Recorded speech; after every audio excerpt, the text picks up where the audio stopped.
Well, hey, everybody. I was like, I don't know why I was waiting for the pow that's usually in our little stinger, and I forgot it's not in our intro, and I'm not a smart man today because I haven't slept enough today. So y'all going to have fun with this today. It is Tuesday. I have to look at the date. It is December. I almost said November. I'm pretty sure I'm broken. It's December 13th, y'all. Good Lord, something's wrong with me. I'm a little tired. Got home a little late this morning or early this morning, 3 o'clock this morning. Went to bed at 5, back up at 9, did some stuff. It's been a long day. Bear with me. We've got some stuff to talk about. Yeah. Joshua Blakeney. Look, I already screwed up your name. Blakeney. Some days I'm going to learn how to read. My mom was so proud of my reading. 10 toes down to you, sir. Kevin Hatch, hello. I know I saw Dennis Lewis in the chat before that. Saw a couple other people. Hope y'all are doing well. Hope you're out there making money, running your truck, doing some stuff. Just saying, yeah. And look, Jeff actually found a place to park. Just saying. Sweetwater, Texas. Sweetwater, Texas. He was over Where there they in have Dallas where the other they day. where they incidentally have no water because it's a desert. Right? It's Weird. Baffling. Craig Hudson, what's going on, man? Ken Kelly just here for the insurance, he said. Yes, sir. We're going to get right to that. Anthony McHugh, what's going on? Andrew Bogwadin. Is it Bogwadin? Bogwanding. Someday I'm going to get your name right. It's probably not today. It's not happening. Oh, my God. James Duke says he's shut down over at the Oakley TA. Highway closed from here to West Denver. Dang it. Yep. That's I not was reading fun. about that earlier. That storm is taking over quite a big swath over here. Shafi says he's here. He's just curious about this week's fuel surcharge. Well, you know what? I'm going to get to that here in just a second. I promise you. Lisa, good to see you. She's in Lancaster. Jonah Green, good evening. Andrew, man, look, I'm sorry, man. I'm going to get it one day. Purple Yeti, what's going on, buddy? Nick Earl, what's up? Oh, my God. Look, we got some stuff going on. I'm just saying. Oh, Anthony's at the El Paso terminal in limbo. Well, you know what? I haven't looked at the load board today. I don't know what's coming out of there. I don't know what to tell you. I don't know. Jeff, you looked at the board today at all? No. I think you're useless. I could do that Why while are you you do in the here, surcharge, man? though. You need to, you know what? Jeff just woke up from a nap. Look, see his bed head? He looks all pretty and stuff. He can't help it. Hey, I need man, a nap. I'm gonna get Margarita to cut my hair on Thursday. So Oh, you know what? I love that lady. Anyone who doesn't know, Margarita is the lady that cuts hair at the Phoenix terminal, and she's awesome. Like, she for is. real. Like, go in there, let her do your hair, make you pretty and stuff, do your face all did up and stuff. Man, that lady's amazing. She had to fix Alan Becker's head shaving on Brett Stewart that day. That was pretty funny. She's like, yeah, no, I'm going to have to fix that. I had to get them all trimmed up, make them look right. Andrew's headed to Covington. That's probably a better spot, but there's some sketchy weather over there right now, so be careful. I know this morning was kind of really off the hook. Hey, you know what? Let's do this thing real quick because we got a lot that we got to get into. So let me make that happen. I'm going to click on this button, and that's the wrong button. And then I'm going to find another button, click, because maybe it'll be the right button. Whatever. I'm going to do this. I don't know. I don't even know what button to push. I just push it, and they just. So this week's national average cost went down 0.213 cents, and I don't like it. I don't like it, not one bit, because it made our fuel surcharge drop almost 4 cents this week. The West Coast Pad 5 is down 21.5 cents to 5.287, whatever. Fuel surcharge, like I said, is down to 0.587 this week. Per loaded dispatch mile, the West Coast fuel surcharge at that whopping 8 cents. It's been there, 4 weeks straight now, I think. Holding steady due to that differential between the West Coast and the national average. So, yeah, that's quick. It's easy. It's done. We're out. Let's get to the real stuff. What do you say?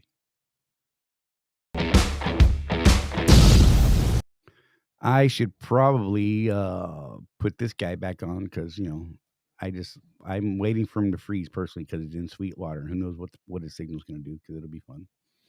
You never know. Look. I'll put this up on the bottom. Hey, if anyone want to call, the number's right there. 813-LIVE-SEC, 813-548-3722. Feel free. We're going to talk insurance stuff. We've got some awesome people that decided to... Do you want me to answer that question? I did look at the load board. El Paso, right? Yeah. So I'm going to tell you what I see, and then I'm going to explain something real quick. Uh-oh. There's nothing till Friday. That's what I'm seeing on the board. But it's terrible. So here's the thing, though. What we've observed as we've been using this load board is that loads will populate at around 4 or 5 o'clock in the morning, sometimes as late as 6 in the morning for new loads that haven't been booked into the system yet. Right. And then the planners will go in and snatch all those loads up by noon. And like leaving us with what I'm seeing right now at 5 o'clock in the afternoon, Texas time. Yeah. End of the day is a bad time. Look at that load board at all. So we haven't figured out the exact timing yet. Once they bring more of you guys in on this, just understand the strategy I've been using to stay moving is I get up at like 5 o'clock in the morning, even if it's halfway through my 10, I check that load board, see what it looks like. And if there's a load I'm interested in where I'm going, where I'm dropping my next load, I'll go ahead and book it and go back to bed. Got to get it while it's there because it won't be there long. Right, because we're competing against the actual Swift planners at this point, sort of. I've talked to planners around the country about it, and if they feel like their feelings are hurt because we're cutting out the middleman or whatever, they're like, "No, man, that just means we don't have to deal with you bastards." Right. That's literally what all the whiny truck drivers, man. We just send it out to everybody else. You took 3 loads off our board today. So your answer, Anthony, is yeah, I'm not seeing anything till Friday, leaving that area, but understand that new loads will probably populate in the morning. Yeah. So depending on what your PTA is, I'd be going in there whenever those planners get to work. If you're at the terminal, find out, hey, when do the planners get to work? Oh, yeah, usually about 6 o'clock in the morning. Okay, I'm going to get up at 5:30 and I'm going to take a shower and I'm going to go talk to the planners then. And see if you can't schmooze your way into something, do a little salesmanship there. Right? Be nice. Purple Yeti, right now, they don't really want us stacking loads right now, just because the volumes are so tight and things like that. That's not to say people aren't doing it. Not going to say it hasn't happened. Look, I still don't know which way to point. That guy right there may have done a couple here recently. Just saying, it's all good. Hey, they've forgiven me in every time I've done it. So right, as long as you don't screw them up, they're pretty much happy with it. I mean, let's be real. It was a lot bigger deal when we were pulling freight off the Night Logistics or Swift Logistics load board, because that stuff was like they couldn't give it to anybody else. We were on it no matter what, and yeah, it was not cool. We have a little more leeway now because it's all Swift actual contracted freight. So if something happens, they can just go, oh, we'll pull it off of Jeff and we'll throw it on Charley because he's there and ready to go. So yeah, it's not a huge deal. When we do start picking up this other load board stuff, which we hope to happen in the not too distant future, that's going to be a whole different deal. And if you commit to something, you better be able to finish it. If that means you're renting a truck to make it happen, then hey, you're in business, man. You gotta do those things, and hey, it's just how it is. And if you don't, then I would not expect to stay on a load board type system very long. Because I would personally take away your ability to do that if I were in their position. Hey, Lisa, I'm going to be there Thursday morning for a 5 o'clock in the morning live unload, and I plan on doing a reset before I head home for Christmas. So maybe we can have a coffee or something. That'd be nice. Look at his lousy fuel mileage tires. Oh, I'm sorry, that was terrible. My bad, Jeff. What are you gonna? You know what? We're done with you. We're going to make me cry. Everybody, we have a guest. First one we're bringing in is the one, the only, the look at this pretty man. Look at him. Look at him. That's a beautiful Jeff Reese right there, sitting in his office looking all smart and stuff. Good evening, I guess. It depends where you are. I guess afternoon, evening. Afternoon, evening. Look, it's after morning. Evening. I don't right. Something. Oh, how we doing, dude? So we were talking about this a little while ago. So this week, let's talk savings. Let's talk fuel card. Let's let you know who you are in case there's people here who don't know who you are. For those of you who don't know, this is Jeff Reese. He is the Director of Sales and Marketing at ES Advantage. This is the guy that I talked to and had that crazy conversation with, and I could just see his face through the phone when I said, I don't want the referral bonus, and I'd like you guys to put that back on those people's card. And he's like, there was like crickets for a minute. He's like, what? Wait, what? Well, dude, we're gonna work with you. We want to make some stuff happen. And that's how we ended up in this deal where you guys get that fuel card, and if you do it through our link, then you get the $50 and not Jeff and I, and we don't get to go spend it on Tic Tacs. They're about $50 now, right? Yeah, and right now we got a deal that people that sign up get the $50 plus an extra $35 as a sign-on bonus. So double score. That's right. Just saying. And then let's just talk about discounts. So y'all heard me talk about that I had some extra money come in last week. We won't get too deep into that. So I threw that money on my fuel card and used that for fuel this week. And on that $1,500, I made $640 in savings in fuel ups this week. That's what I saved in fuel ups. That's just making that money work for you, man. That's awesome. It's gonna roll again this week, and I'm expecting to be looking pretty damn awesome. Even with this ridiculous decline in fuel prices that I don't like a whole lot, because I want my fuel surcharge to be high, and the rest of the country, it sucks for them, but it's really great for us right now. I'm sorry, it's probably not a great stance, but from a business standpoint, it's doing. We're probably the only niche, not even industry, but the niche in the industry is contract freight, where we're getting a surcharge.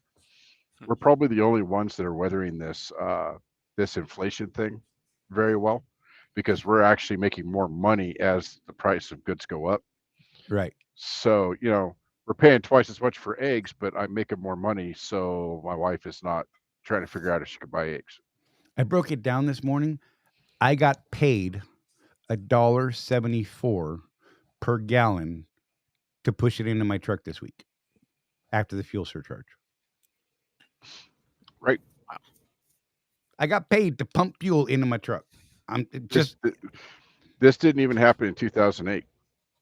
Like it was completely crazy. I think I did something like 460 some odd gallons this week.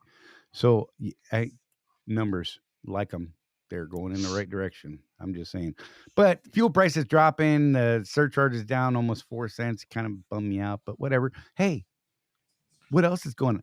I heard about some big savings that people had this week, Reese. What's the biggest number you've heard so far?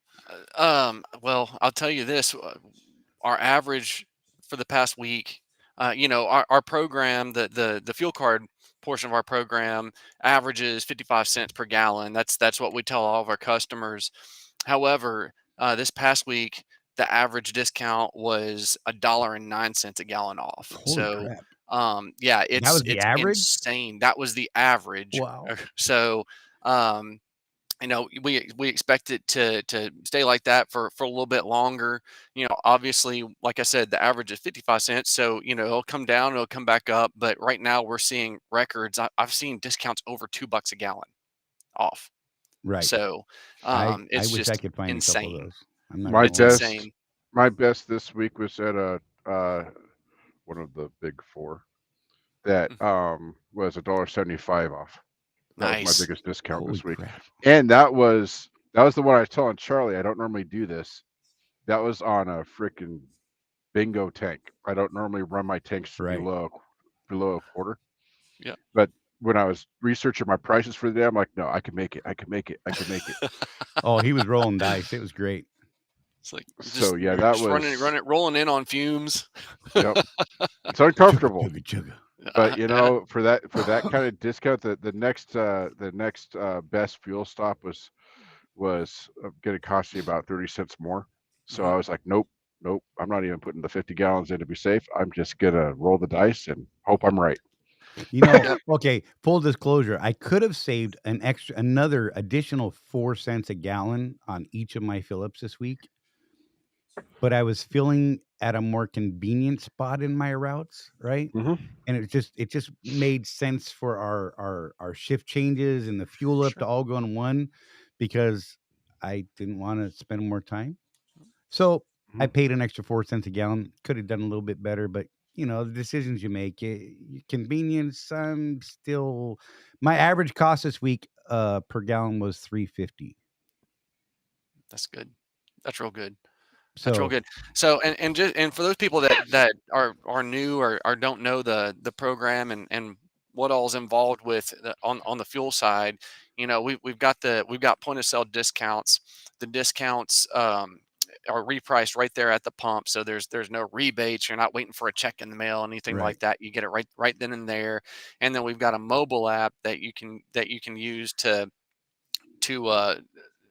access the map and find the discounts where they are, which one's the best one. I like to call it plan your savings. Right. So which is both of you guys That's use a that PowerPoint topic. right there, Right? plan your savings. So but yeah, it's that's something that we worked really hard on this past year.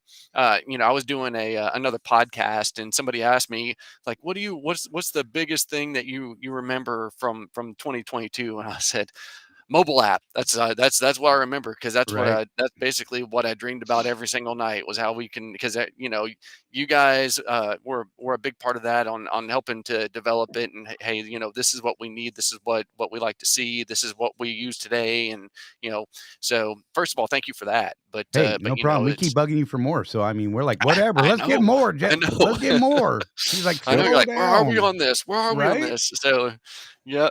So but no, I mean, we're in a great position right now to be able to support everybody that's a part of this program to really maximize their savings going into 2023.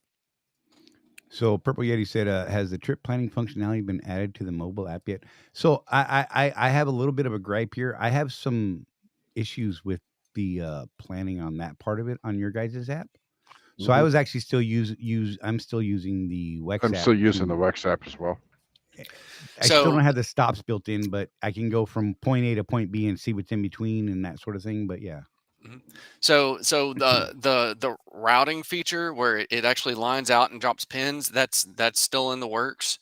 Right. We do have turn by turn directions now, though, to get to those locations. Okay. So if you click on the location you want to go to, it'll open it up, and then there's an option to say get directions, and then it'll get, you can pick whichever GPS app you want to use to be able to get you to the truck stop. Sweet. And then Anthony Hugh said, how about shop parts discounts, battery shocks, for example? So there are discounts for shop and tire. They're at TA Petro, Loves and Speedco all have shop discounts and tire discounts. So and then in the mobile app itself, there's a community button there, and that'll show you how to access that. There's like a little access code that you can use for all the program participants. So once you're logged in, you have access to that code. You can provide that to the shop, and then they'll reprice it right there at the at the desk. I'm assuming the TA and Petro guys are now on board with this, because I know when we first started, and the discounts were brand new. Well, I walked into a Petro and I was like, "Yeah, I got this shiny car," and they're like, "Bro, we don't even know what you're talking about." So we actually improved that, because now we've got it to where if you give your name and like your cell phone number or your email address, they can verify it that way and apply the discounts. So sweet. Yep. I'll have to definitely dip into that. I haven't had to service this new truck anywhere other than the oh wait, where the hell did I? You know what? I screwed up. Petro. I went to the Petro and I forgot. God, I'm a loser. Well, when you make as much money next time. When you make as much money as Charley and Rosie, I mean, it's just whatever. It's just another $100. I mean, come on. You know what? So whatever. I didn't want to hear your crap anymore. I could look. I got control. I could make you go away. We're done with that guy. Just whatever. He's like, ha, I got buttons too. I whatever. Do. I'm not a vindictive man by nature, though, Charley. Yeah. I do know where you. I do know where you live, though. No. True. Whatever. Anyhow, you know what? We should bring in Tony Dennis. I'm just gonna, because I missed it. I was going to get him while I had the cup covering his face, and I blew it. Look, ladies and Oh gentlemen, man. this is Tony Dennis, and I have a little card here to put up for him because, I did this all at the last second. Tony Dennis is from the Sebrite Agency. He's the VP of Product Development and Project Management. Tony Dennis, everybody. This is like the insurance. Look, he doesn't like the word guru, but I don't care. I'm going to say it. Insurance guru. He's going to help us build some stuff and do us some learning, y'all, because that's what we need. We need some learning. Tony, welcome. Thank you, Charlie, and welcome. Welcome to everybody out there. So for those of you who don't know, we've been working with Jeff Reese and Tony recently, trying to develop a insurance program. Would that be the right way to say this? Correct. There are some insurance requirements that if we don't want to use Swift's in-house, it's not in-house. I mean, it's Chubb Ace insurance. But that insurance company now is requiring that if you want their insurance, you must have a camera in your truck that's controlled by them and Swift, and you get coaching, but not coaching because they can't use the word coaching because of lawsuits and stuff. And lawyers are terrible people and whatever. I don't know. If they're on your side, I guess they're great, right? Coaching, not coaching. Just sorry, not sorry. I'm just saying. But yeah. And so, we wanted to look around to a bunch of different places. We looked at, OIDA, and there's an option there. I'm not a fan of OIDA. Jeff Morton is not a fan of OIDA. We looked at True North, and they were a little bit higher than what Swift was doing. But what Tony's trying to do to us, do to us. That's funny. I'm sorry. I'm going to ruin you. Oh, wait. Tony, I'm going to let you talk here, man, because you know what? You're way smarter on this stuff. Well, so I wanted to say something in way of introduction to Tony real quick that you did not say. I'm a terrible person. So our initial contact with Tony threw Charlie and I into a frenzy of short-circuited brain. Oh. We did not even think about half the stuff Tony was trying to teach us when we first contacted him.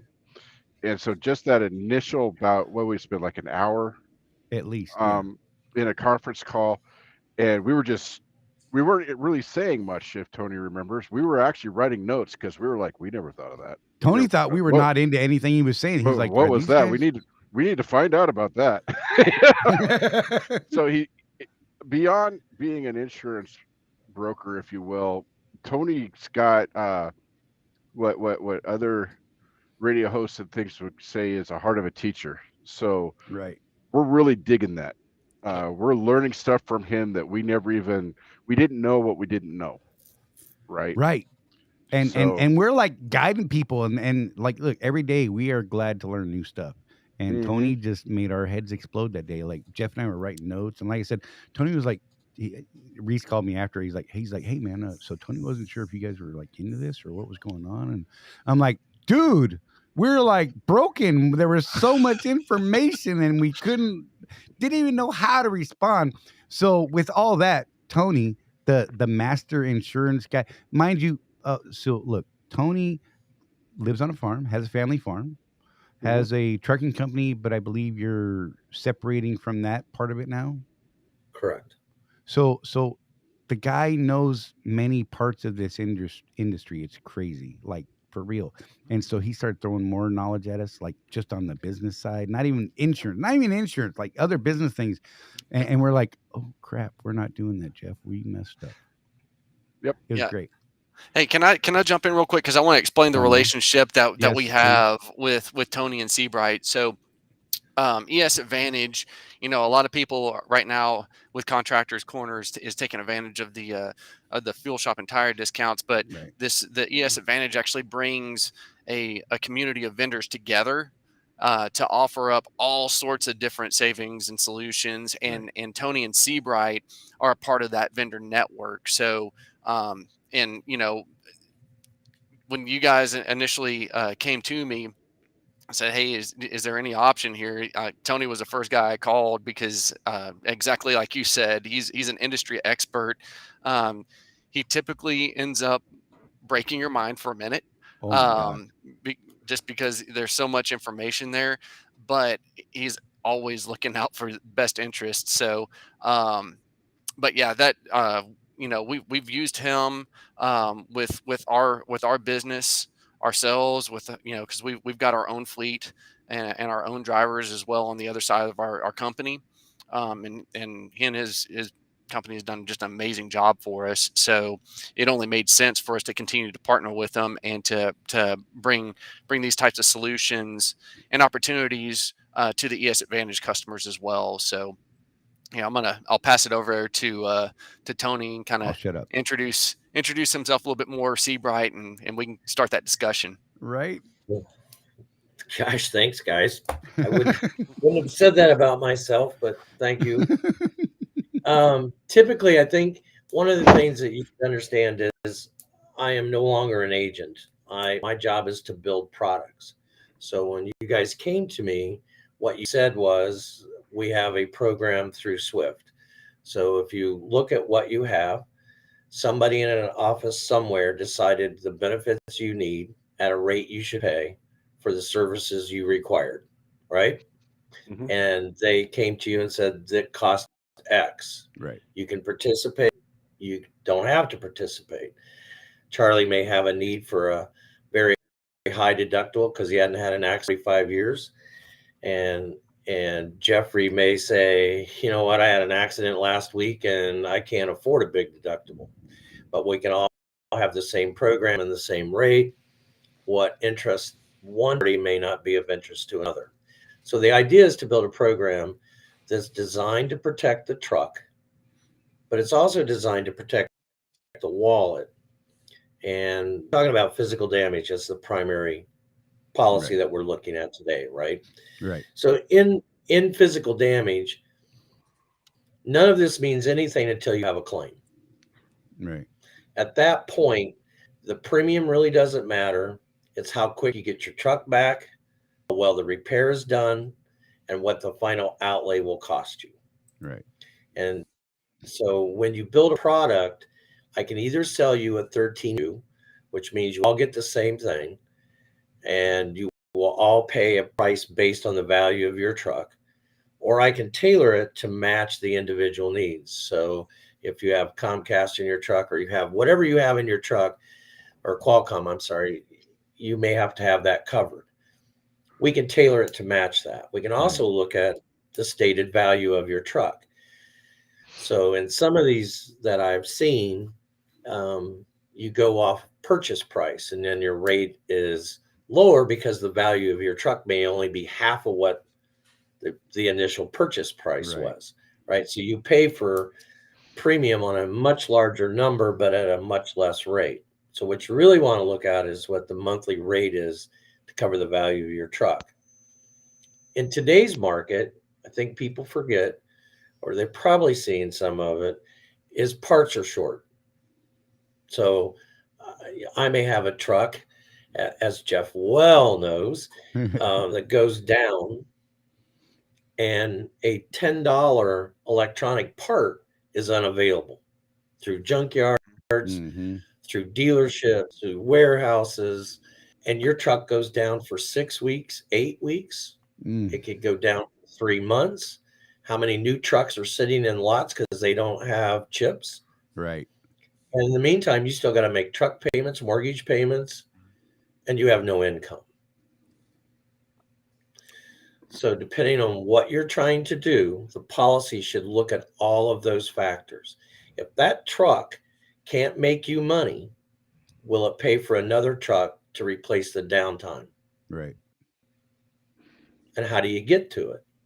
And what's it cost you? Because if you're making a truck payment and then you have to pay for a lease truck, there's no value to you. Right.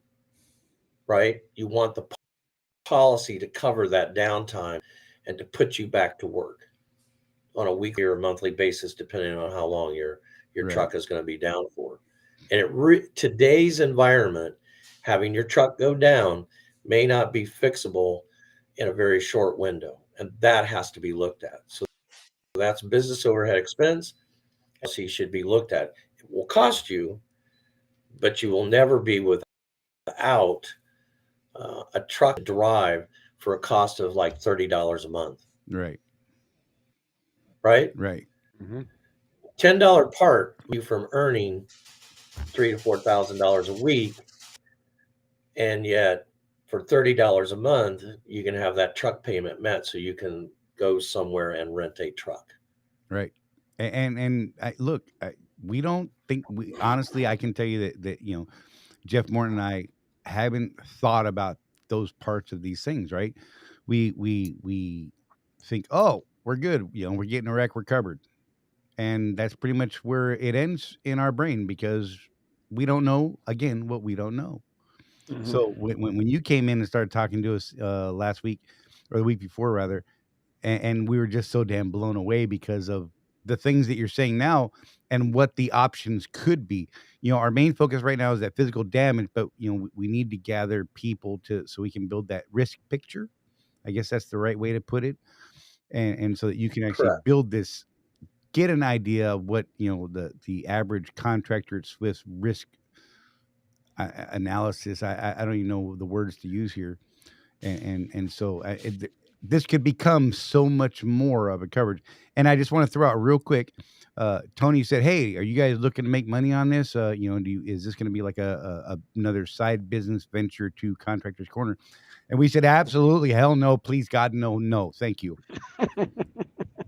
It's the last thing we want to do. It's Get the insurance business at all. That was the literal response. It truly was like, no. So I'm sorry, Tony. I didn't mean to interrupt. No, that's good. I mean, at least it's out there and they understand. Right. That. So this is a true net-driven back owner operator. Right. To provide them with options that they see as a value to themselves. What you see as a value may not be what I see as a value, right? My checkbook may be thicker or thinner than yours. Right. So my options may be different than yours. And that should be catered to, because what we're all in business for is to drive profit. If you're driving a truck, you need to bring profit to the kitchen table, not from the steering wheel. It has to go home. Right. Right. So unlike the other offerings we've seen, Tony, what you're trying to put together is more catered to the individual. And yet, so we're still trying to figure this out in our brains, by the way. So give us if we just plain sound dumb. Catered to the individual, but based the risk profile that you're trying to build with, you need X amount of guys to give you information so you can build a risk profile to come up with the offering, correct? Correct. So what we've done is we've taken a look at what a Swift driver constitutes in our mind, right? It's a well-known company. It has certain connotations with it. We'll accept as a parameter. What we don't know is what the driver portfolio looks like of the owner operators.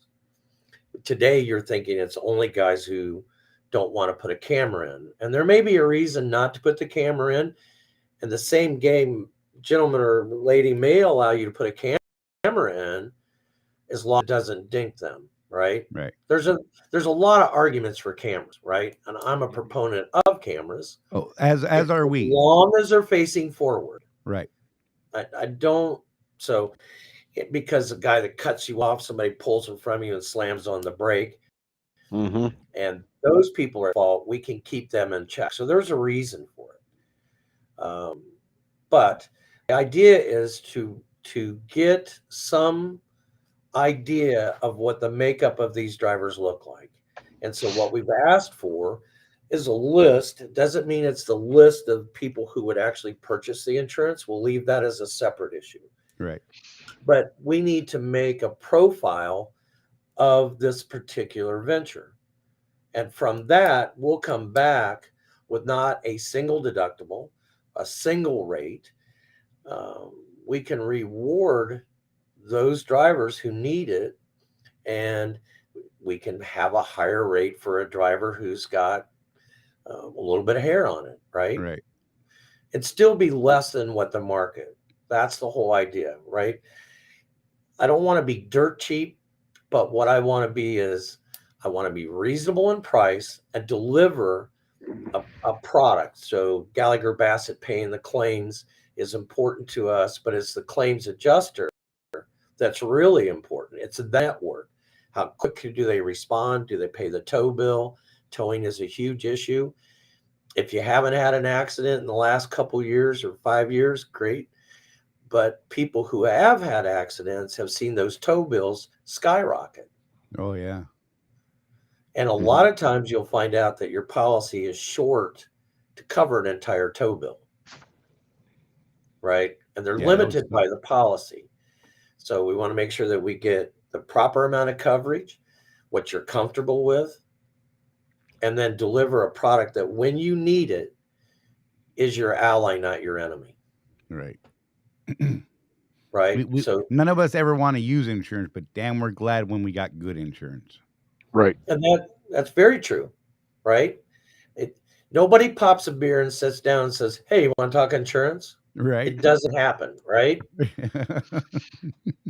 Everybody will complain about what they pay for insurance until they have to look at what they paid out. Right. If you're driving a $175,000 truck and you're paying $4,000 a year in premium, and you total that truck, that $4,000 is nothing. The best $4,000 you ever spent. Right. Right. Now, if it left you with $100,000 tow bill, now you're not happy. Right. Right. So drivers who spend a lot of time in the East Coast and a lot of time in the West Coast, those tow bills can get outrageous.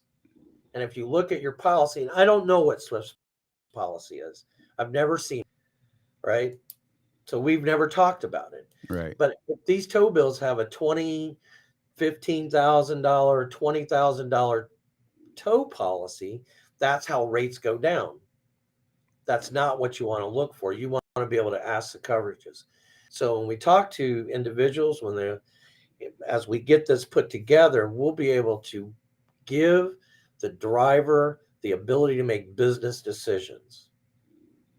Nice. I don't need to know your finances. I need to know what you can tolerate for a loss. Right. Right. And that's how we'll approach it. And then we defend the driver. No, I dig it.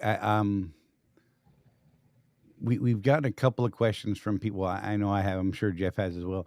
I'm trying to think of how some of those questions were worded, and well, how's this gonna work? As far as how we're paying for it, things like that, and when we get to that point, Jeff and I are actually going to talk to Swift and see if we can't get something else set up.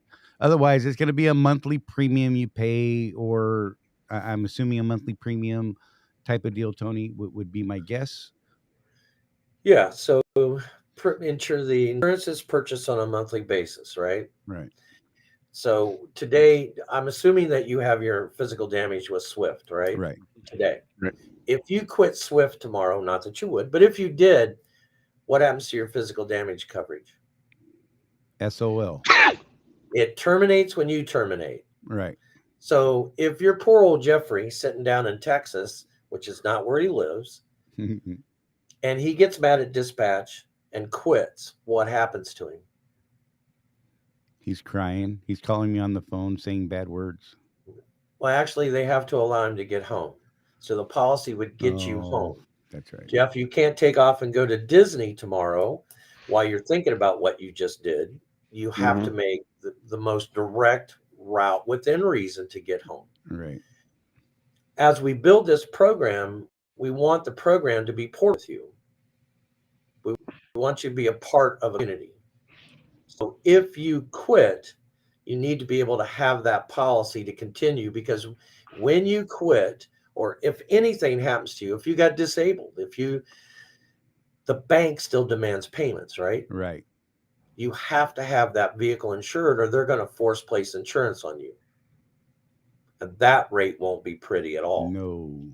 Had that happen once, I was not amused. Right.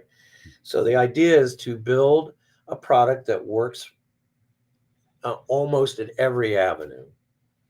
And that goes in. I'm sorry. That goes into the other side of what we do is, Jeff and I have told people, we're here to coach and help and train and things like that. All the way from being a Swift company driver or a company driver anywhere else, and going into that next transition, and maybe you're a lease op. a contractor. We're going to just leave it at contractor because that whole argument's crazy. But you know, you want to become a contractor, but then you want to make that next step into your own authority and doing all that. You know, this also will help with that. This also will help keep that separation between us and our customer, Swift, the carrier that we're contracted to, and protect them as well as us in this whole deal. Yes, everything that we do is as designed by what we build is to protect the integrity of the owner operator as a self-employed business. Not everything that every truck driver does suits that bill, right? So we talked about LLCs the other day. Everybody who's got an LLC needs to get some minutes filed. And at the end of this, actually, Jeff will give you a form so you don't have to look for it. Right. What Jeff Reese will. So you can actually, you don't have to call an attorney. You can say, hey, I need a form, and it's a simple form, and they can send you out the form, fill it out yourself in 2 minutes, and talk to Jeff, and he's a witness on there, and boom, and you're off to the races. And they're all due shortly. Right. But we want to protect Swift to be a motor carrier, separate venue. We want to protect the owner operator to have the integrity of running his own business. And if you run your own business, my neighbor's farm can't get me to insure that farm. I have no insurable interest in it. We could farm together, but the more decisions I make in my trucking operation, the better off I am down the road, right? So that's why you want to have things like business interruption. What happens if I can't make it? What happens if my truck goes down? Swift isn't going to pay you a weekly income while that truck's being fixed, right? No, there's a bill. No. It's almost like we've dealt with that before. Yeah, right. So what happens when you become disabled? Just look at occupational accident. I mean, here's a great policy, right? It has 3 components to it. It has life insurance in case something happens to you. If you get disabled or you lose an arm and a foot and a leg. It has medical, 0 deductibles in most cases, and then it has short-term disability. It only protects your income. Show me in your OCAC that you purchased today where you protect your business. Yeah, it's not there. It's not there. Who negotiated that policy for you? Magic people in a room somewhere. People inside Swift, right? and so in this point, that policy actually harms you. Right. And then a reclassification begins. Oh, Lord. Right? And then they're going to go back, and every policy is issued to Swift. In this case, these policies are issued to the individual driver, making Swift named insured under that policy, creating a distinction between what they do and what you do. Right. There's a value in both parts of this equation. Swift probably does an excellent job of bringing you services that you can move around this country. Right.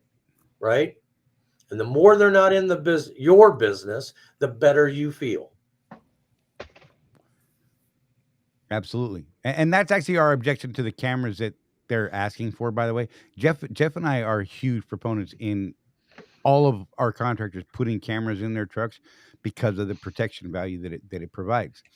Our big thing with the cameras is the micromanaging and the coaching, not coaching, coming from my customer telling me, hey, you got too close to that line. You need to fix that. And building, and legitimately on their end, building a risk profile of their own so that what they can do. And I heard this in a presentation today at this truck driving school. We're going to coach you on those things because they were talking to potential company drivers so they can use the word coach. And we're going to say, hey, you've done this, this, and this over this period of time. We need you to change that or we're going to cut you loose before the accident happens. Right. I see the look on your face, and I enjoy that look, sir. Well, and Charlie and I have talked about this over the years. Swift can treat their employees however they want. Right. Agreed. I mean, I've got nothing to say about that, Right. but I don't work for them. That's Right. something that we hammer into people's minds. We're contractors. You work for You yourself. don't work for them. Right. And so any of these things that encroach on that autonomy, we have a problem with. So, and the reclassification thing, that was one of those things that kind of blew our minds that even came up, because Charlie and I didn't think of insurance being part of that. But Right. It's a huge portion of it, right? I mean, so if you insure Swift, you want to protect Swift. If I insure the driver, I want to protect the driver. But if the driver becomes injured and all the decisions were made for the products that you have was made by somebody outside your company, and you were said, hey, buy this, and that's your only option. I've been in enough court cases to understand how quick these things turn sour. Right. Mhm.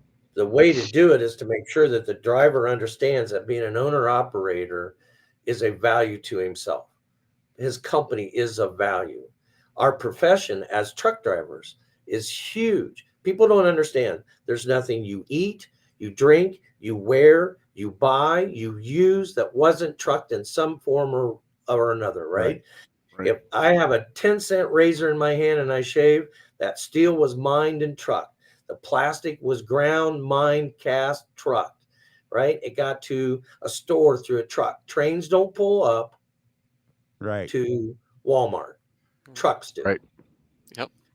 There's nothing more professional in this industry than trucking. When I first started in this business back in the 80s, trucking was called professional truck drivers. Right. And somewhere between that time and today, we've become truck drivers. Right. Mm-hmm. Nothing changed other than the perception. Part of it, maybe the industry has a small perception to it. And nobody cared what the education level was of a driver. You were still a professional truck driver. Right. We were the white knights of the road. Now we're the scourge of the highway. Yes. Baffling.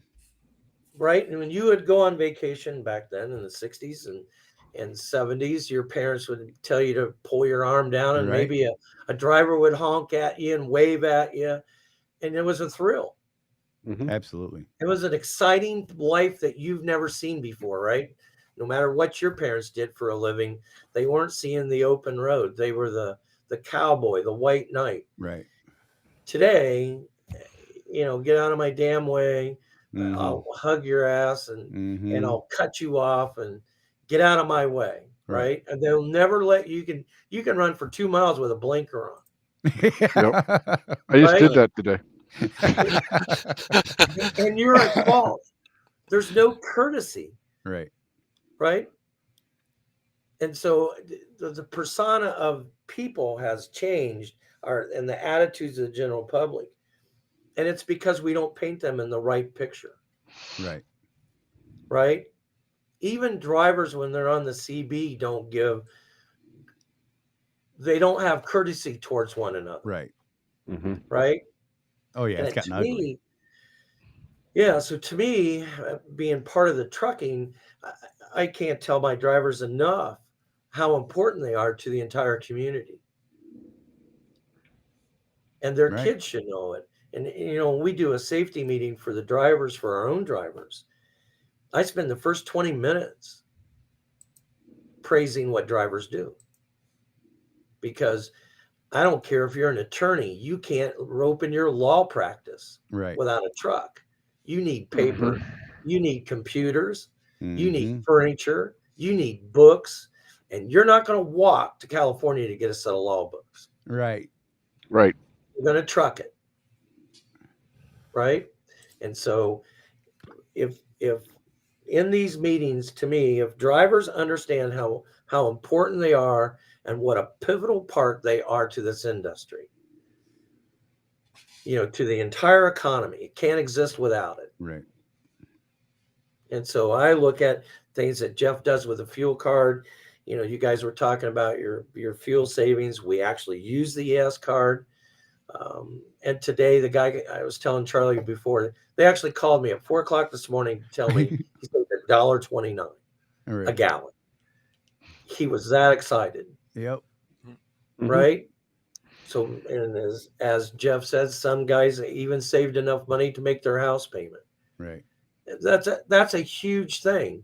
So collectively, as a group, between products and services, our job is to make your drivers feel better about themselves, give them a great product that they will be proud to own and carry with them, and we will have protected them.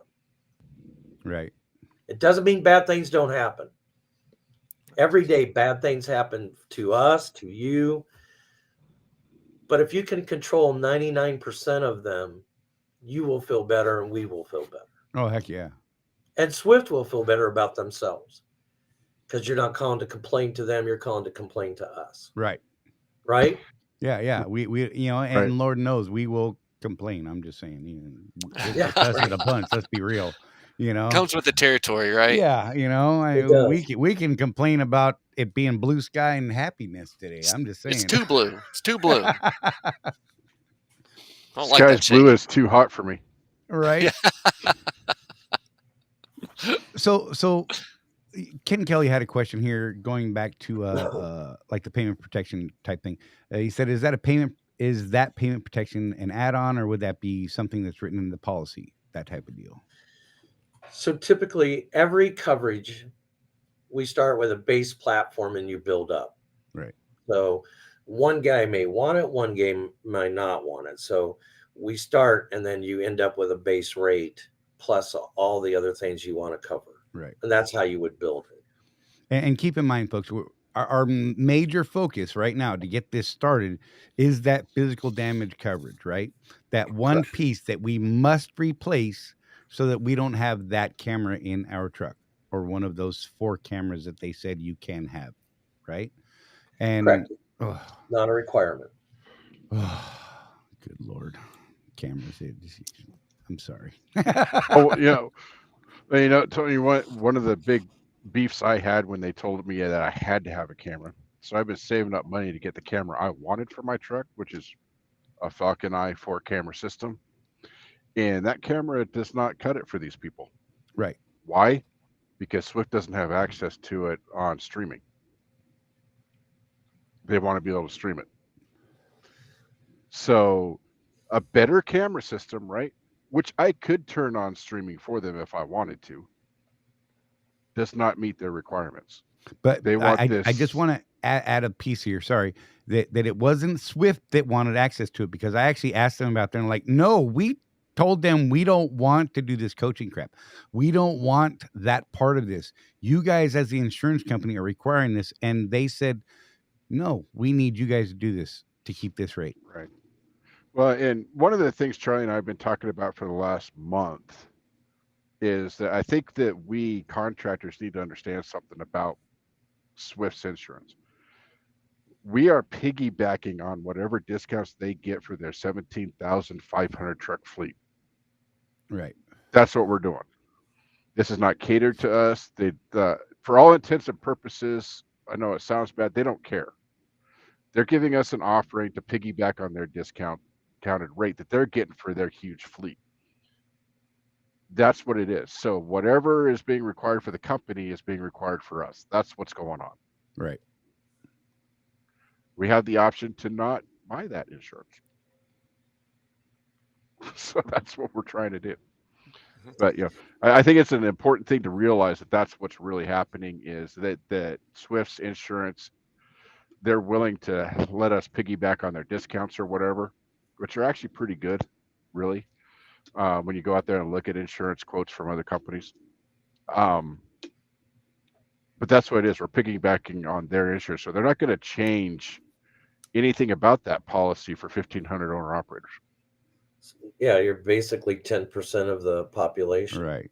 Right. And there was another question. I apologize. Mike Henderson said he's a trainer. So Swift has a training program where we take brand new drivers out, run them for 200 to 300 hours. And these folks are covered by Swift's insurance. When I spoke to True North, they said they would not write a policy for us if we had a driver that had less than 2 years drive time, period, on their CDL. Whereas OIDA said, we don't care as long as they have a CDL and you're the primary, we got you covered. So Mike Henderson said he's a trainer. He runs 200,000 miles a year.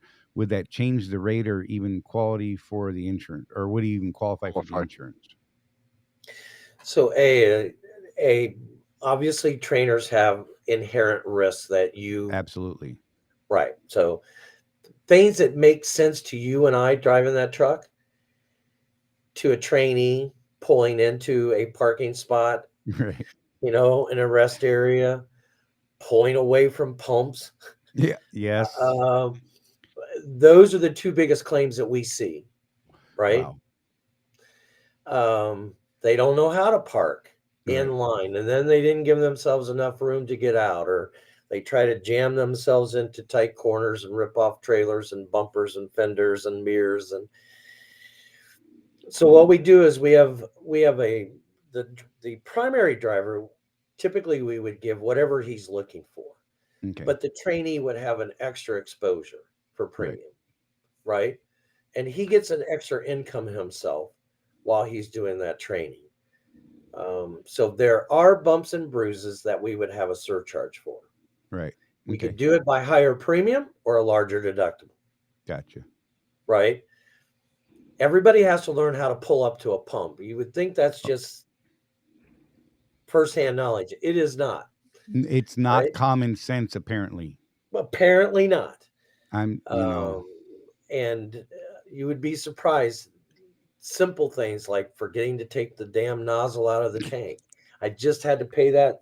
Somebody thought they were in their car and they were going to move ahead so somebody else could come in, jumped in and took off with the pipe. I'm sorry, that's terrible. I haven't done it yet, thank God. But I'm not going to lie. Full disclosure, I came real damn close about 6 months ago. Forgot the passenger side went in there. I was in a hurry. And I'm one of those people. I worry about the guy's time behind me, right? Right. And I'm like, I got ahead of myself, did things out of order, and I checked that mirror and I saw that hose. I was like, oh, yep. like I started rolling. So it on can the happen to anybody, but it seems to happen more to trainee drivers, right? Right. So again, knowing that all of this is still theoretical. It's theoretical until you can give me a list of drivers. Right. And what I need your first and last name, your date of birth. I need your driver's license number. And then I need a state, the issuing state. And from that, we can take and compile based on data we've already collected across the industry and use that as sufficient data for the startup program to build you a product that you could use. And that's really what we have to do in order to start. Otherwise, I have nothing to base it on. You'll have high rates, and that's not what you want. Right. And we're asking people to send that information to insurance@contractorscorner.network. Put the subject line in there, quote build. It's going into a special folder. It helps me track it all. I'm the only one that's seeing this until we send it all off to Tony, and that's it. We're not going to sell this info. And this then info will be gone once it's gone. Yep. If we can't do it, it's gone, and then it'll end up in a grinder somewhere. Right. So just wanted to throw that out there for people to be clear what I'm doing with the information. I mean, even Jeff Morton doesn't have access to the information right now. It's solely me that's getting it right now. And once we compile the list large enough, I will send that directly to Tony. Tony will do his thing and put together this package. And then each of us get to decide, do we want to do this? And I'm willing to bet that most of us are going to want to do this. And going back to go ahead. And so how many people do we need? I need at least a minimum draw of 200. That's what I'm shooting for. If I get to 175, I'll credit it by percentage. But the closer I get to 200, if that's a real number and it drives real data, and then the people that I need to put it in front of to make a good business decision can be done. And let me tell you, the data works to your favor. So if you guys are good people and you have great experience, and let's face it, we're going to have bumps and bruises, right? You didn't buy insurance not to have a claim, not to report a claim. I tell you, if you have a claim, report the thing, right? We can minimize that claim. It's the unreported claim that's hard to fix, right?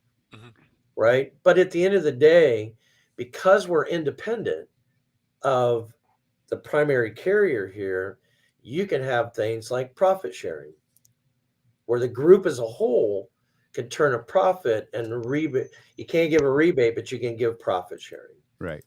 So the bigger we make it, the better off we are. You can make it indigenous to Swift, which is good for you, but you might be able to go out and bring in another group because you have the same hearted interest.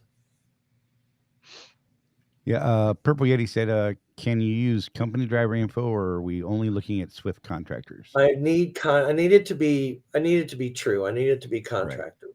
Right. Employees Swift already has compiled all this data on their employees. That's why the carriers come and said, you have to have forward facing cameras and it has to show all this data. And, if you hard brake, I can you, or whatever their reason is. Right. And what we're looking at is just us owner operators. That's really what makes us click. Right.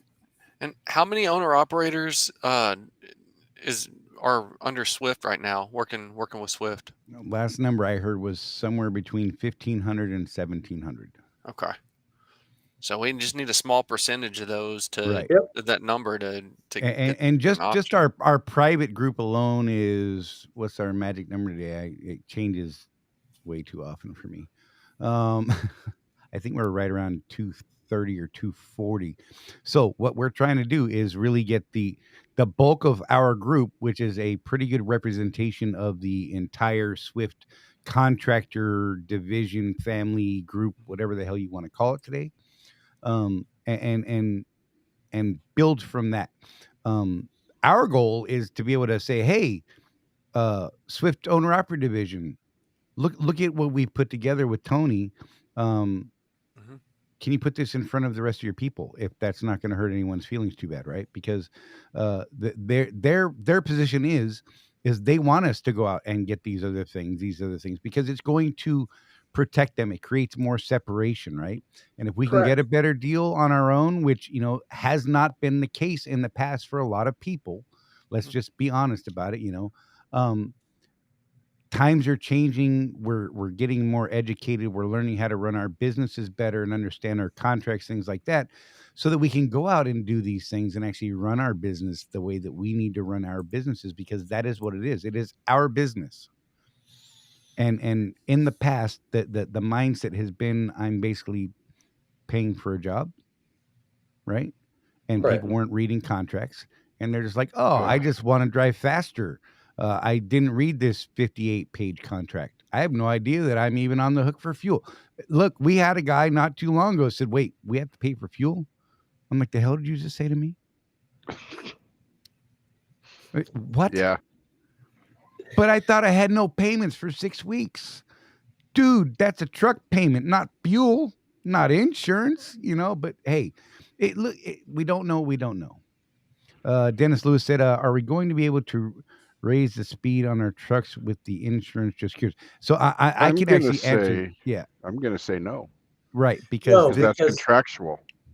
It's contractual. And it's also the primary exposure to the auto liability.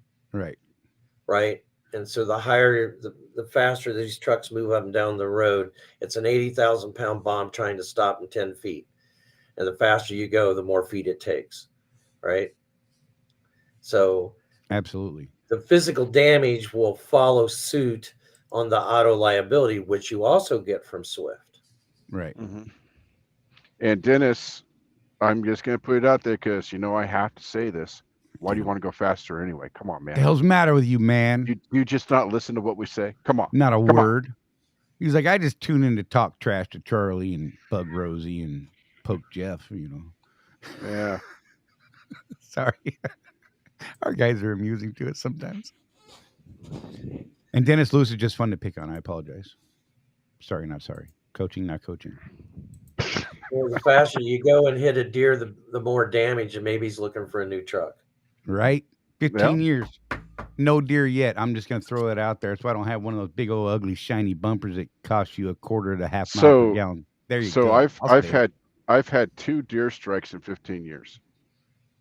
The last one I had, I was mentoring at the time. My student was driving, and I kid you not, people, this buck ran across I-80, turned around, put his head down, and rammed the side of my truck.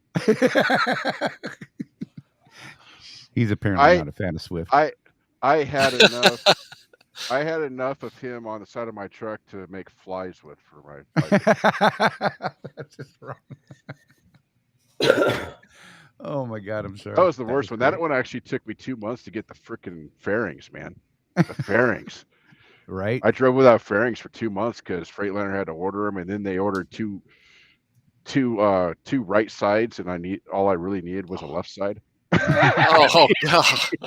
Perfect sense. Perfect sense. Why not? But yeah, so all of you that are watching, the regular guys and those of you who are going to watch this on the replay later on throughout the week or listen to it, driving down the road, if you haven't already, we need you, whether you make that final decision to get this insurance later on or not. Help us get this thing going, because I think that this is going to be something that is potentially a huge cost savings, not to mention the fact of creating that separation between us, our customer, and reinforcing that individual company-based relationship. And as we build the relationship here and the product, we're talking about more coverage than we ever thought we needed. Right. That we'd never even thought about, that protects our businesses. And right. That's one of our things that we're all about is, you guys, we own our businesses. We don't work for Swift. We're contractors. We need to be running our businesses. Rosie makes me work. Technically, I work for Donna, I guess. She gets all the money. I know. But it's another one of those. It's almost it's the next step, right, Charlie? In what we're trying to teach people is take responsibility for your business. Take ownership. Be a business owner. Don't be paying for a job. We take that next step. Be a little more serious about it. We're seeing a clear difference right now, Tony and Jeff, between people that are taking ownership of their businesses and the people that are turning in their keys. Oh yeah, because times are tough right now. Yeah, times are tough right now. Charlie and I both survived the Great Recession in 2008. And that prepared us for this. We survived that one, and we used those lessons to be surviving this one. And we're both doing okay. We're doing much better this time even than we did then. Right. Because of things like the ES Advantage card. I mean, let's be real. But there's definitely, and you guys probably see it more on an industry-wide, where we're kind of niche here in Swift. But we see it here, guys turning in their keys, and we're like, why? What made you do that? Are you just not serious about owning your business and taking ownership? It is kind of like a marriage, good times, bad times, you make it work, right? For better or worse, till death. For better or for worse. Yeah. I'm gonna get buried in my truck watch. That's just gonna happen. Damn it. Hope it's not tomorrow. So sometimes what we see is truck drivers who move from an employee status to an owner operator status have never thought about all the back work, the books, the logs, the importance. So when they buy that truck, it's usually just financial that they're thinking, I get all the money. Right. Whereas it's somewhat true, but you also have all the headaches. And there's very few companies set out there to help a driver transition from a company status to an owner operator status and all the things that go with it. I mean, you can say J.J. Keller for all the things it does right. It's still a book. Right. And if you weren't a reader in school, you're probably not a reader today, right? This guy ain't reading a book. I'm going to tell you right now. Sorry. Right. And then picking up the phone and calling somebody today is less of an option than it was 5 years ago. Right. Right. And we've become diversified as a community of drivers.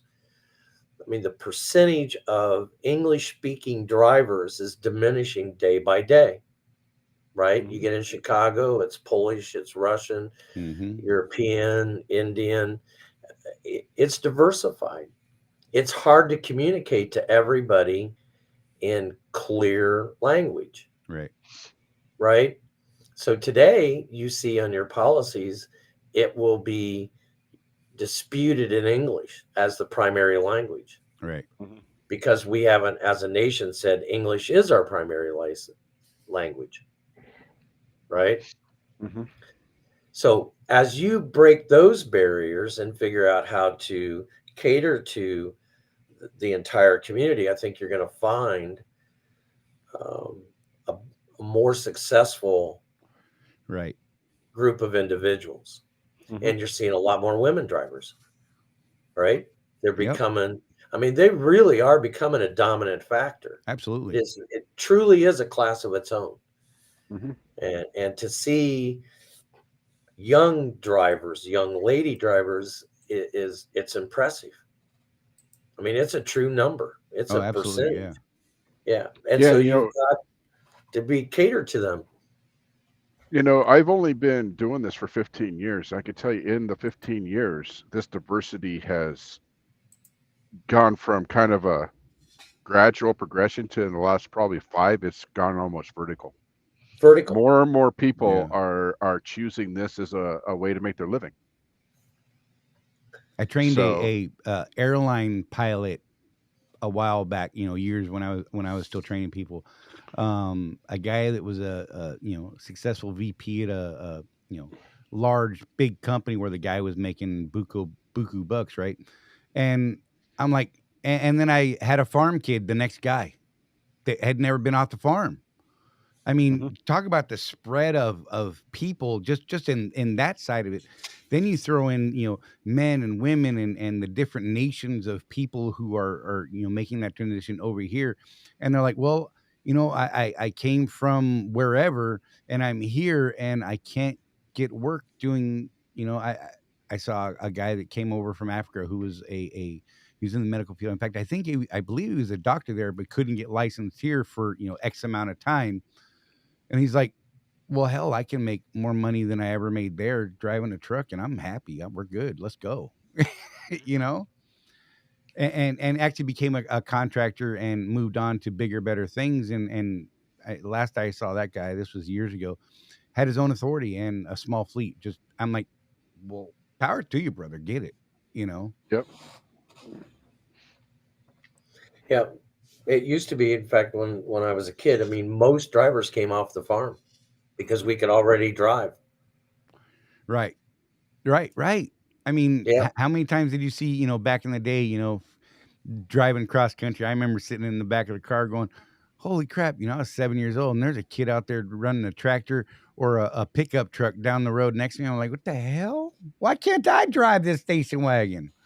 My come home from work one day and I was coming down the blacktop just before I hit the dirt where I would go home. And I was met by a semi and I looked up and it was my son, 14 years old, Colin Green. Right. And he was just a big kid. The guy never thought about it. He was my kid, and you can drive at home. You can drive in the fields. And that's what my son did. Right. He could drive truck. So one of our guys, Blackbeard, asked, would there be a deductible buy down option or a discount for having a camera? Is that something that we can look into for this type of thing? Initially, I don't want to use that as a bargaining chip. Right. And the reason I don't is because once you've made it a bargain, then you've compelled it to be a reality. Right. Right. If you have it and it saves claims or, I mean, I had one today where somebody actually merged onto it and got clipped by the truck, right? And he had a forward facing and one on the passenger side door facing back towards the back of the truck. We used that to get away from the claim, and we actually reversed the claim, subrogated against that lady's insurance, and got her to pay for the truck. Nice. Okay. That's the benefit. Mhm. If I use it the other way, then I become what Swift has just done, and I'm forcing you to have it, and I may not have the results, but you're going to bear the expense of that camera. Right. Right. So what you want to do is it serves a purpose, right? But I also don't want to become the insurance carrier who uses it against you. Right. Right. Now, I would like to say we talk about the guy that has his foot on the dash. You're right. Oh, Right. we were just talking That about that backwards yesterday, facing Charlie. camera Yep. means something to me then. Right. No doubt. But I can tell you things rolling around on your floorboard are probably more instrumental in more claims than that practice. Wow. Right. So a clean truck means something to me. Right. If I'm looking at workers' comp, I'm looking at your soles of your shoes, because that grip board that you jump out on and you slip and fall and skin your shin and break your arm and Mm-hmm.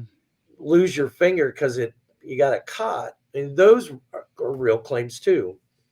Mhm. But today, what we want to do is to build a profile that we can live up to and drive down the rate for you overall and give you expanded coverages for those drivers who need it. Right. Not every driver is going to want it, but you don't want to say, well, nobody else wants it, so you can't have it. That's the Right. wrong attitude. Right. No, and that's what Jeff and I are really digging about the whole process, because what I need versus what he needs. He's got a $12 billion house that he needs to take care of over there in the fancy mountains of Utah and stuff, right? And I'm like, I got a 10 out back on 5 acres. I don't need so much coverage, right? Yeah, so that's what we need. And with their help, you get enough people participate. We build it. You don't like it, you don't own it. Right. Mhm. And Yeah. so that really is what we're trying to get out to everybody, and it's been hard to explain what it is, all the things you're explaining. It's been hard for Jeff and I to explain this because we're not insurance people. We don't live in that world. I mean, the coverage that, or the experience we have with insurance is, Swift offered us this really good deal on this insurance that we have, and we've barely Just looked pay at it. other insurance. We're just like, oh, it's cheap. From what we have looked at on the outside, was crazy, right? Mhm. And so we're like, "Psst, okay, I'll take this. It's cheap," but I couldn't tell you what my actual coverage is. Honest to God, I couldn't tell you what it will cover. Like you were talking about the towing, I can't even answer that question right now, and I feel ashamed of myself, and I will hang my head in shame. Well, it's for us as contractors to a mega carrier, and I'm pretty sure that's probably the same at like Schneider, JB Hunt, all the other mega carriers. It's not something that enters our mind. Right. And honestly, the only reason it entered our mind this time is the camera debate, Right. right? And it kind of forced us to look at our business, a part of our business that most of us never paid any attention to at all. We just didn't. Right. And we're thinking that we're going to look back in another year or two and say, wow, that was a mistake. We should have been on that. We've already had that conversation over the fuel card, because Jeff and I both could have bought a house on the savings that we could have had with the ES Advantage card had we done this when we should have a long time ago. And I have told people all along, look, I know I could probably get a better price, but it's just easier this way, man. I'm just, they take it out of my settlement. It's not really hurting me. And then we did some digging and we did some learning, and we found out what kind of discounts people were getting on our backs. Uh-huh. And Jeff and I changed things immediately. The very next week, we were shopping for fuel. The week after that was when we started with Jeff Reese. Yep. And we've been gangbusters ever since. We're like, okay, you know what? And it just ties that into this insurance thing, now that we're talking with you about this, Tony, and the rest of the services that, ES Success and Trucking. I like to say it that way. I don't know why. I just feel the need to. It sounds good. Sounds right. Welcome, everybody. Anyhow, so we the other offerings that they offer tied all these things in together, building that community, and just expanding it, but creating more ownership in our business and more control and more, this is my company, right? I mean, all along I've been like, this is my company, but it was only half-assed my company. Let's be real, right? Yeah. And over the years now, and the things that Jeff and I are constantly preaching to people is take ownership of your company, understand the relationship between you and Swift. Swift is not your daddy. Swift is not your friend. They are your customer, period. And then on another part of that, IEL, Interstate Equipment Leasing, you are their customer, but there's a weird relationship there because we owe them a lot of money, and it's a weird deal, and it's hard to create that separation, but it all becomes a mindset. So we're constantly trying to get people's minds focused in the right direction to look at these things in the right light so that they start making decisions based on that light. And I don't know if I said that right. I got really lost there in the middle. I apologize. Sounded good to me, man. Yeah.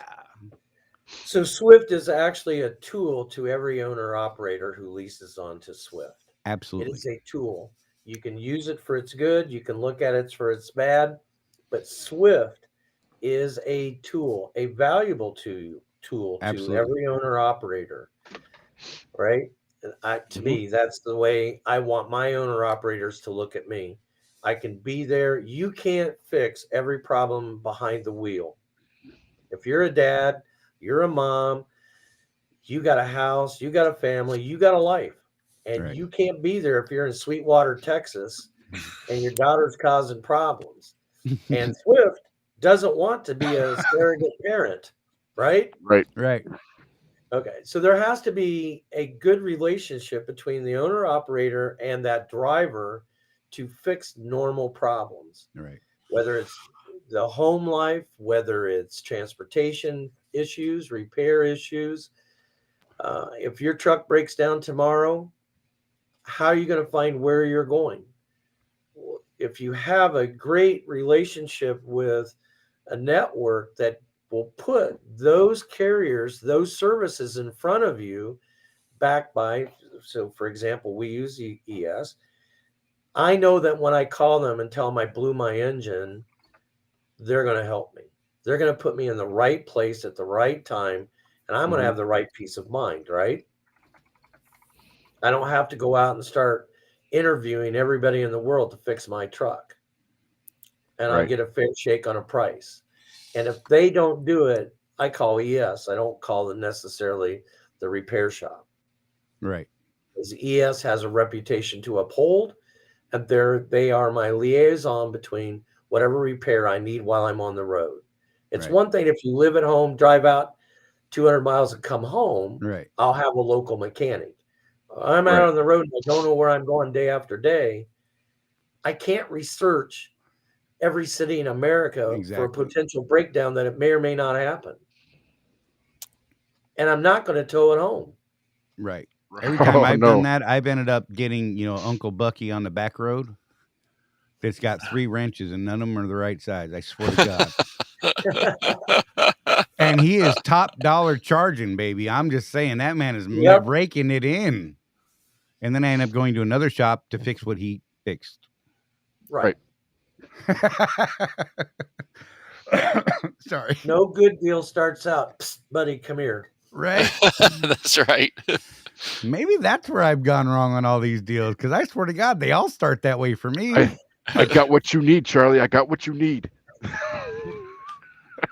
Oh, golly. I'm so glad you didn't start the conversation that way, Tony, because I'd have been like, all right. you do that, and he's like, sold. I'm your guy. But yeah, so Ken Kelly asked a question. He actually asked, how far are we so far in building this group of people? We are about 25%, if my math machine is working right now. We're about 25% of the people we need. So you guys that are watching this, listening to this, in the group, this is not just for Contractors Corner people. This is for Swift contractors. So if you run into a contractor out there at a fuel island, you're sitting at a lunch counter and you hear a guy say, oh yeah, I'm a Swift contractor, this or that. Ask them, man. Tell them, hey, we're trying to do this thing to make things better for all of us. Maybe you could check in, maybe refer them to this video, bring them into the group, all these things, because the more people we get in this, the better picture we get, the bigger sampling we get, the better it's going to be overall. Yep. Is that a fair way to put it, Tony? It is. And for those of you that asked for the email address, it's insurance@contractorscorner.network. .network. I know that's weird for some people, but that is the actual extension. It is .network. And if you could put in the subject line, quote, build, because that's helping me sort things out of that account. Not that it gets a lot, but I'm putting it directly into a special file, and so I can keep track of it and I don't lose stuff in all that kind of thing. And what we need, Tony said earlier, we need your driver's license number, your name, first name, last name. We need your date of birth and the state that driver's license is from. Those 4 things. If Yep. you get us those things and we can get enough people into this, then we can get this package rolling. If we don't get enough people, Tony, what's going to happen to our whole deal? So we start out at a much different position. So we start out at market rates. The whole purpose of this is to start out with rates to attract the drivers, to give them a reason to do it, to build coverages that exceed higher than standard practices, right? So the idea for me is if I can get a product that has a lot more product than what they're accustomed to, right, when they have that potential claim, the result is they're going to be treated like a king or a queen, right? They're going to feel better about themselves. Now, they can take advantage and bought the whole thing, right, or they can buy it down. There will be the option. It is a business, and they will get to make that decision.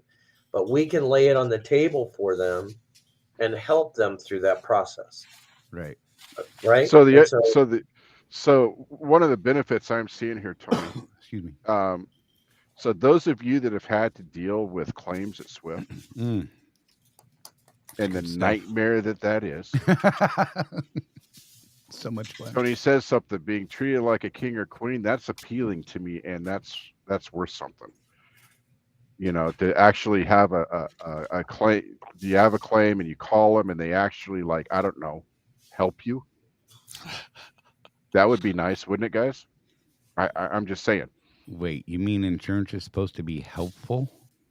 What kind It of would be nice. Crazy talk you got coming out of your head, Jeff? I know. I need a nap. You trying to destroy something? I'm dreaming. But yeah, I mean, you guys that have had claims with Swift, that nightmare of dealing with those people and trying to get your truck fixed, you know, it can be a whole deal.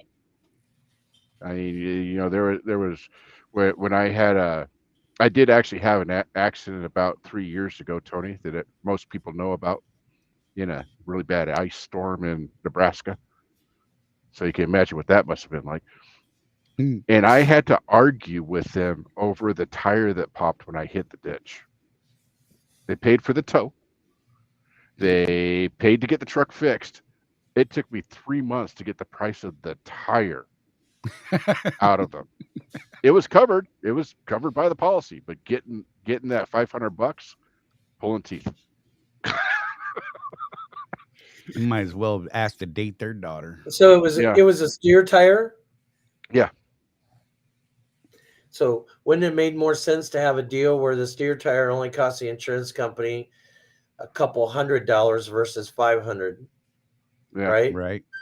I mean, so that's why having that discount program with Jeff makes more sense, because Jeff saves me money on tires that I can't get anywhere else. Right. Even as an insurance company, I can't negotiate the price of parts. I can negotiate how I get them, but I can actually go to Jeff's vendors and get tires for less. Right. Right. Yep. You may not see it, but I do see it. And we have a lot of Jeff's trucks insured. So I look at a lot of different data. Right. And that particular one I just happened to see on something else. And there was a note from the claims adjuster asking me back, says, you know, we adjudicated it for a higher amount. And then when we got the bill, it was a lot less because it applied the discount. Nice. So it carries over. So you get clout. And Jeff should be proud of what those guys do. I mean, I know his boss, and they have a conscience, and that's what this program should be built like. It should have a conscience. It should have a moral compass. Yep. And there's people here that are in the industry, and we know what you do because when we go home, it's still being done. Right. and I think that will have a lot more heart than some suit.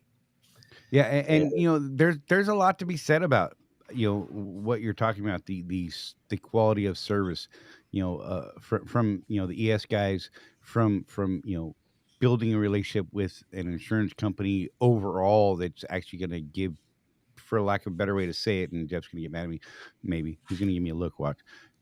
They don't give two shits about what you do, but if you get a company that does, there he goes, threw his hands up.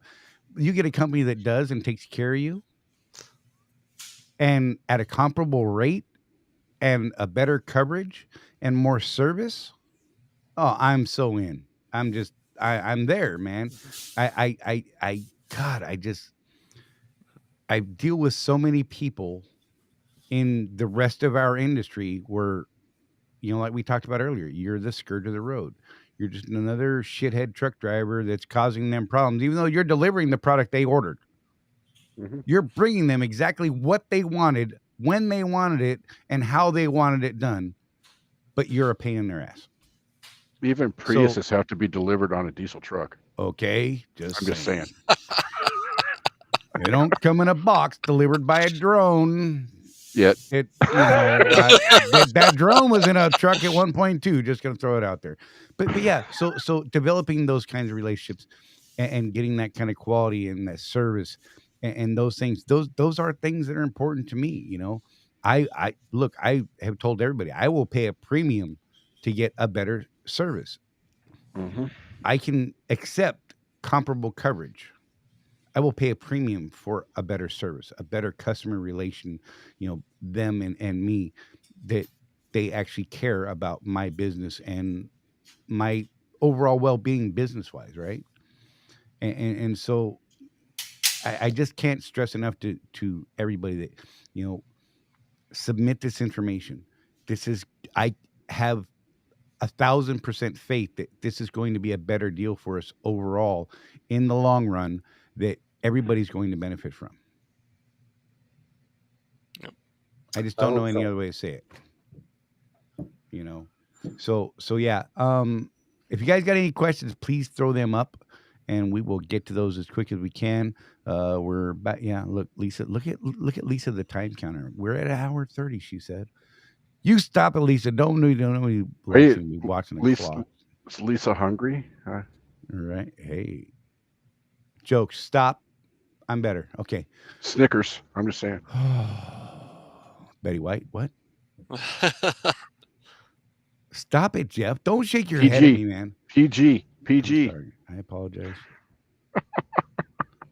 Tony, did we let you get everything we need to get out here? I feel like I missed something, but I don't know. You can go. This could continue on for hours. So the question is, I could do it. You will find out if we got enough curiosity in them to reply and bring it to you. So I'm trying to read some of these questions. Right. Some of these are actually really good. So James here has one. It says, "What are we trying to get to? You're trying to build a rate." Well, not really. What you're trying to do is to take what the industry says the rate is and get discounts for that rate based on its clientele. And we're trying to get to know the clientele. And that's what we're going to look up, is the clientele. And so the better we know what we're doing, the deeper the discount can be, the broader form of the coverage. You can talk to, if you know, some of these guys might want to comment when they go and you have Jeffrey said you had a wreck, but nobody else was involved. I'm sure this happens out there daily. Right. You get in an accident, somebody hits you. And good old State Farm doesn't want to talk to you. Right. They want to wait 30 days for the police report before they decide who's at fault. Mm-hmm. As a driver, do you really want to wait 30 days to figure out who's at fault? Right. right? So then you have to turn it into your insurance. If you turn it into the individual at State Farm who hit you, what's your exposure? Right. 0, right? If you turn it into your own truck insurance, what have you got to pay for now? A deductible. Right. Right? Mm-hmm. Downtime. Oh yeah, just the lost revenue, the time. I mean, just everything involved. It just snowballs into this huge muddy mess. Yep. And so here's a common misconception. If I turn it into my own insurance and they subrogate against State Farm, do they collect your deductible? Never even thought of it. Mm. I would hope so. Are they you? No, they No. don't care. How about did the they make deductible. representation to be you? Right. How do they negotiate to you? See, y'all, this is why Tony makes our head explode. So what you have to do is you have to have an agreement with them in advance that if I've been harmed financially, they have the right to speak for you, collect my money, and get it back to you. Nice. Okay? Do you have that? You have physical damage. Just Did gonna you hang do my that? head in shame again. I can't Okay. answer the question. You know, I can't. You need to call your agent tomorrow and ask that question. I dig it. Okay? I'm actually curious Same if I can thing get the answer tomorrow. That's look, and there's Well- something to that. You know what I mean? Yep. Right. There's a million topics like this that you could discuss. But until we get our hands around Right. what we are as a book of business, for example, you may you want to sit down with Swift and talk to them about in any or all of these products. And there's a whole series of products as an owner of your own business that you need to think about to have coverage to protect your family, to protect you financially, right? You know, don't forget your minutes for your LLC, Right. right? To be a true owner operator, you have to have a driver's file on yourself. How many of you have a picture of your driver's license in a file under security? And if DOT can walk in with a screwdriver and pop open your file cabinet, ask them, that's not secure. Okay, you got me on that one. Mine's in Okay. a fire safe. There Mine's you in a- go. Mine's in a fire safe, so Jeff wins. So Whatever. it could be in the Fancy cloud. pants. You should be storing it in the cloud. You should have software as that owner for a Right. buck that costs you nothing to be DOT compliant. Right? Yep. And if you don't have it, who's the ultimate responsibility belong to? him, because he taught me. You Oh. bastard. They You know probably have numbers on your door, Done with to be that honest guy. with you.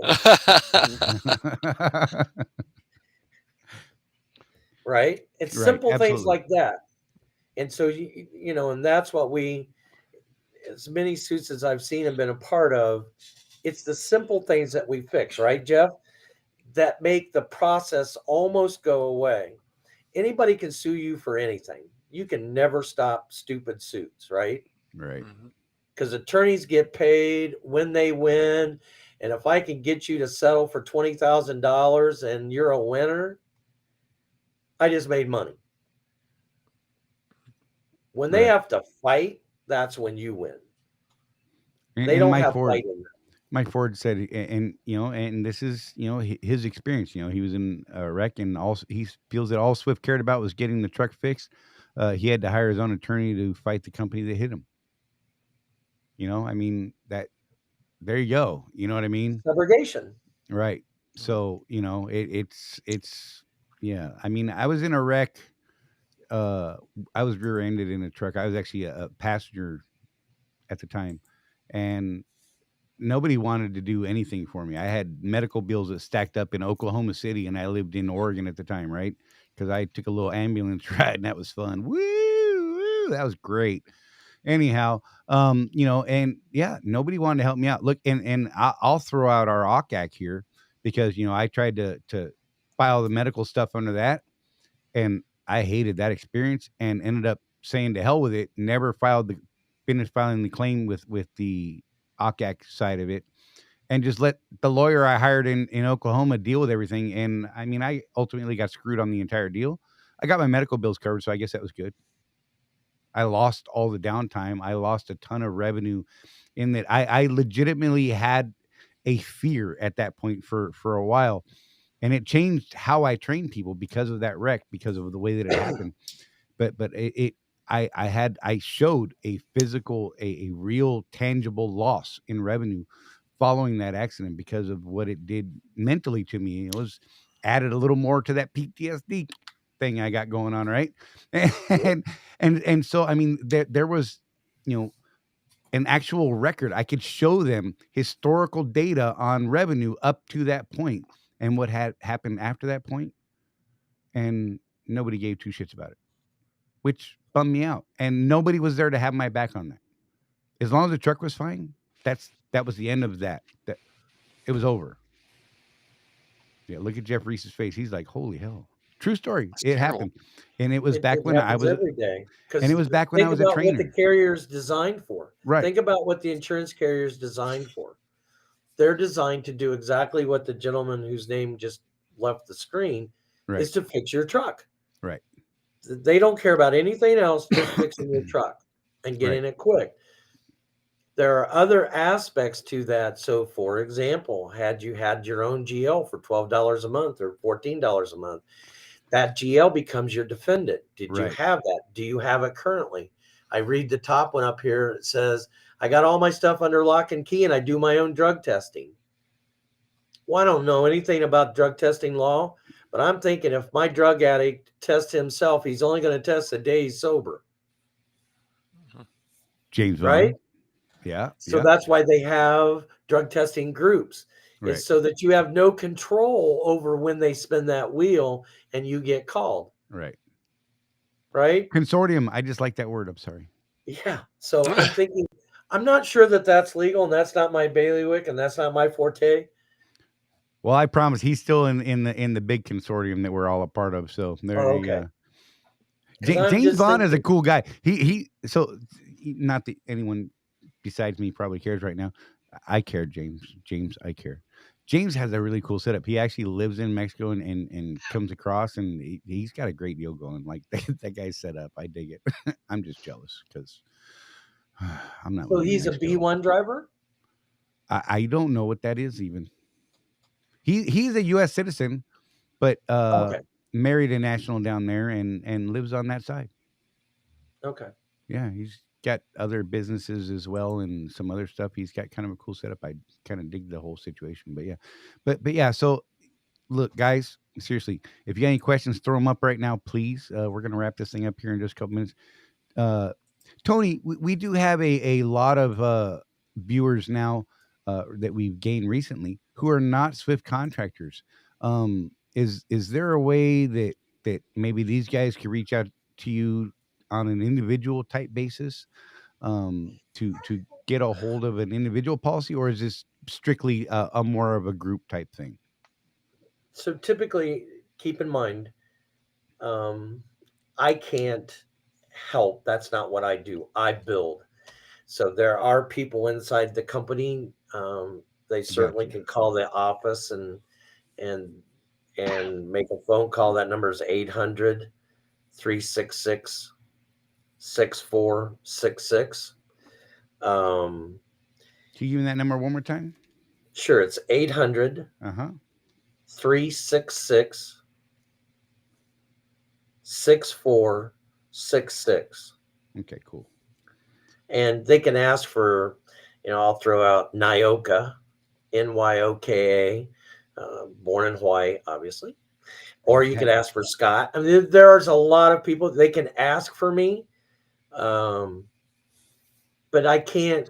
I build things for these guys to sell. So I build what you guys are looking for. That's my job. My job is to make it work, to build it correctly, and to eliminate problems before they arise, and to think about the various things that every truck driver goes through and approach it from that standpoint. Right. And ultimately, I end up protecting the motor carrier. I end up protecting the driver, the guy who got hit. He never got his money. They didn't care about getting the bill paid, so somebody else was at fault, and it got. Think about subrogation. You brought that up just a minute ago. Yeah.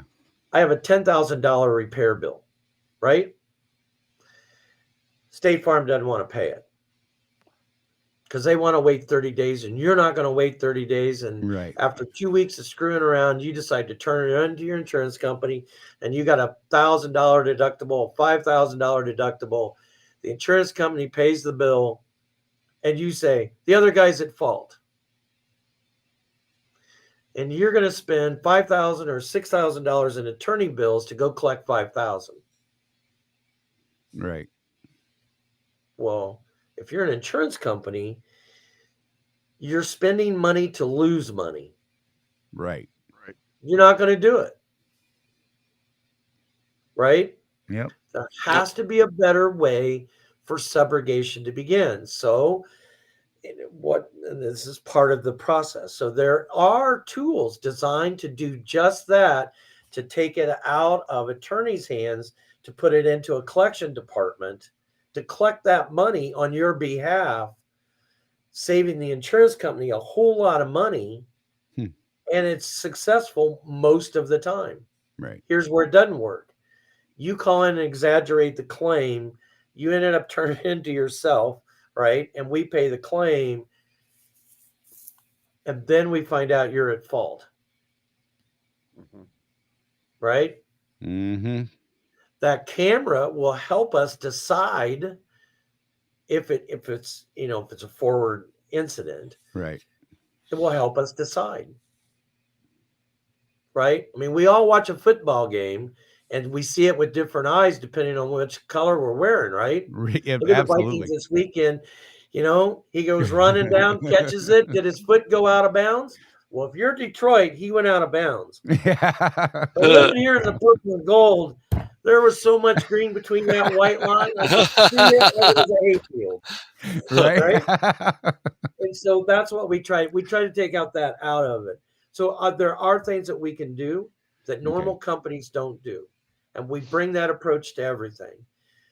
Right? And there's a set of ears to listen to every problem. And I get most of them. Nice. Right? And it gives me a better insight than an agent. An agent is a shoe salesman with a 13E shoe.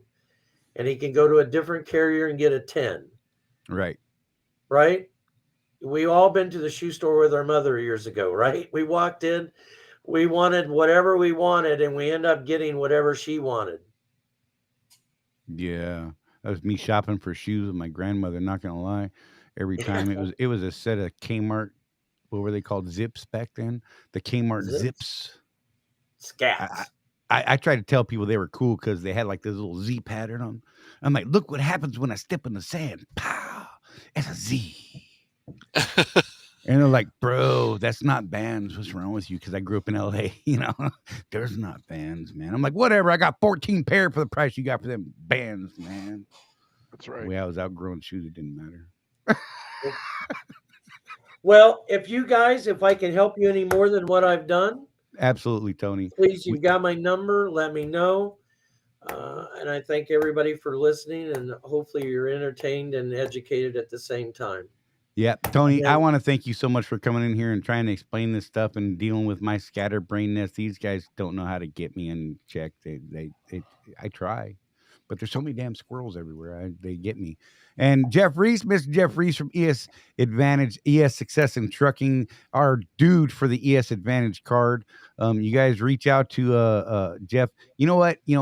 I'm going to put the number Tony gave us up in the show notes after the show, so that you can reach out to that side. But I'm willing to bet that if they call Jeff Reese, that he would direct them over there as well. So if absolutely, you call the ES Success in Trucking, the ES Advantage folks, they're going to be able to help you get in contact with, if you're not one of the Swift Contractor type folks and you need another alternative, I'm willing to bet that there is something out there for you as well. So don't think that we're hating on you. putting you out. We ain't, because we love you guys too, and we're gonna learn some more stuff from those guys.